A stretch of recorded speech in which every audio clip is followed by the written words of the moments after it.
Cet accident avait ému plus d'un en octobre 2015. Un petit Français de 5 ans, Diego Sanchez, est mort écrasé lorsqu'un portail en fer forgé lui est tombé dessus. Il jouait avec d'autres enfants, dont son frère jumeau Enzo, dans un bungalow loué par la famille, venue en touriste à Montchoisy. 2 ans et demi plus tard, vendredi dernier, l'enquête judiciaire a démarré. La mère du petit, Cécile Sanchez, a fait le déplacement. Je viens parce qu'il y a une audience qui a commencé vendredi dernier. Je l'ai appris à la dernière minute. Donc j'ai pas pu assister à l'audience parce que j'ai pas été prévenue. Donc je suis arrivée, j'ai atterri, c'était trop tard.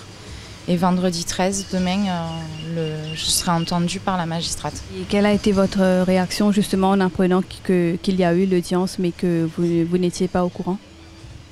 Très déçue et beaucoup de questions. Je ne comprends pas pourquoi on ne prévient pas les parents. Ça fait 2 ans et demi, j'ai eu aucune nouvelle. J'ai appelé le commissariat plusieurs fois, j'ai appelé l'ambassade, j'ai appelé toutes les personnes qui avaient été sur l'affaire et on m'a jamais rien dit. Donc je viens pour savoir. Après, je sais que c'est différent. C'est plein de points d'interrogation. Pourquoi on ne prévient pas les parents? Parce que derrière, il y a un papa, il y a moi, il y a son frère jumeau. Il y a une famille qui est complètement détruite et malgré mes appels, je ne suis au courant de rien. Mon avocat en France n'est au courant de rien non plus. Il essaye, mais l'impression qu'on nous a oubliés. C'est l'impression que j'ai eue. Je ne regrette pas d'être venue, au moins d'être sur place, je vais pouvoir comprendre. J'espère. Est-ce que vous avez pu faire votre deuil? Je crois qu'on peut faire le deuil d'un papa, d'une maman, d'un frère, d'une sœur, mais un enfant, c'est pas possible. On survit, on ne vit pas, hein. On survit. Mon fils, celui qui reste, le frère jumeau, les jumeaux sont très collés. Il a perdu son frère, mais il a perdu ses parents aussi parce qu'on est différents maintenant. Il y a eu plein de choses à faire compliquées. Les lits superposés, on a dû les changer. Il y avait 2 cartables à la maison, il y avait 2 commodes. Il y a eu tout ça, les habits, les peluches. Ça s'est passé au mois d'octobre. Il y avait Noël, peu de temps après, quand je suis revenue chez moi.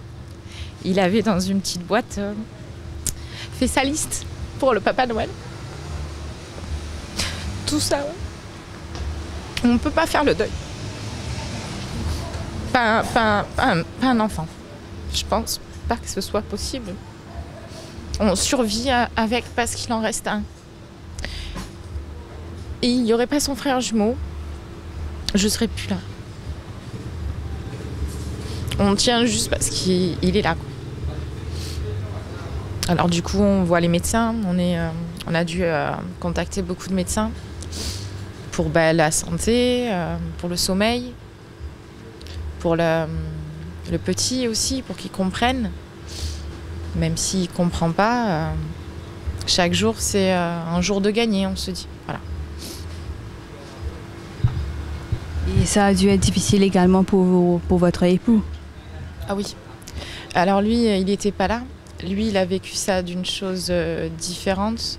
En France, quand il y a un décès, la famille et les proches viennent à la maison toute la journée. Donc lui, il a vécu tout ça tout seul en France. Et puis, vu qu'on n'était pas là, il n'a pas réalisé de suite. Pour lui, c'était pas... On l'a appelé un jour à 6h du matin, il n'a pas compris, quoi. Il est très choqué. Et sinon, votre autre fils, le jumeau, comment il se porte?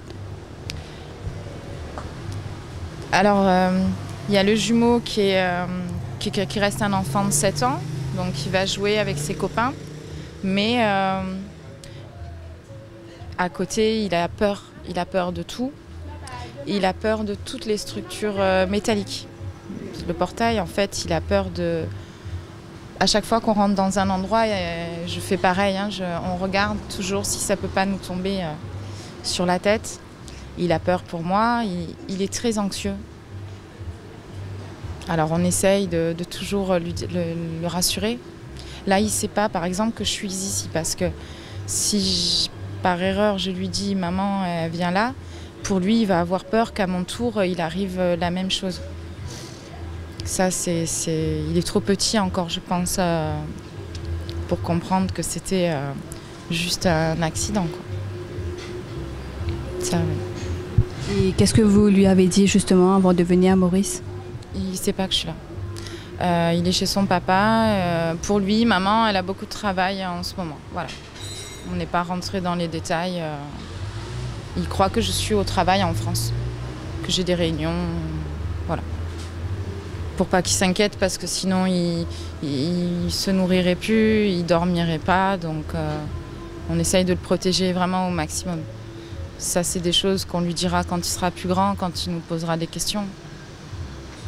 Là, on essaye vraiment de le protéger.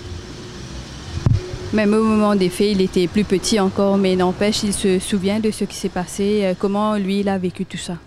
Il était juste à côté, moi j'étais en face. Il a vécu très mal, il a tout vu. La psychologue lui avait fait faire des dessins. Il a dessiné ce portail, il a dessiné moi, maman qui crie. Il a dessiné le sang qui coulait de l'oreille. Il a dessiné l'hôpital. Il a des dessins d'enfants. C'est pas très. Il a eu beaucoup de mal à comprendre. Les gens lui ont dit ton frère est au ciel. Et on a eu un gros travail à faire, enfin les psychologues, parce que pour lui, son frère, il n'a pas compris pourquoi il était au ciel et pourquoi il était dans un cercueil. Ça a été très très long à. C'est les médecins qui ont géré, parce que moi j'ai eu du mal. C'est les médecins qui ont réussi avec des mots d'enfant à lui expliquer la différence entre l'âme et le corps. Et pour vous personnellement, ça a dû être très dur pour revenir? Maintenant, oui. Mais je ne regrette pas, parce que je veux comprendre. Et je sais qu'il y a des responsabilités quand même. Même si ces gens-là, ils n'ont pas voulu, ils n'ont pas jeté le portail sur mon fils. Mais ils étaient au courant que ce portail était défectueux. Et pour la location, ils ont rien dit. Et qu'ils assument leurs responsabilités. Ouais. À cause pour quelques roupies, ils ont détruit ma vie, celle de mon fils, de mon mari et tout l'entourage, quoi. Vous avez pensé si jamais il y aura d'autres actions que vous souhaitez entamer à votre niveau? Je ne sais pas comment ça va se passer demain. J'ai été entendue par l'avocate ici sur place qui m'a expliqué que la magistrate donnerait sa décision, mais que je ne serais peut-être pas informée de cette décision. Donc ça, déjà, j'aimerais bien qu'on m'informe. Et tout dépend les poursuites. Moi, oui, je poursuivrai derrière. Je lâcherai rien. Je lâcherai rien. Il y a 2 ans et demi, j'étais sous le choc, j'ai rien compris. J'ai mis du temps à réaliser. Je suis rentrée en France, j'ai continué à le chercher, à mon fils. Quand j'ouvrais la porte à son frère, j'allais ouvrir la porte de l'autre côté. J'ai acheté des habits encore pour lui. Ça a duré longtemps. Hein. Mais maintenant, j'ai la force et je ne veux pas regretter plus tard. Et je veux que plus tard, quand mon fils me posera des questions, je veux pouvoir lui dire que maman, elle a tout fait. Même s'il n'y a rien, je veux pas regretter dans 10 ans, me dire ici, j'avais fait ça, ici.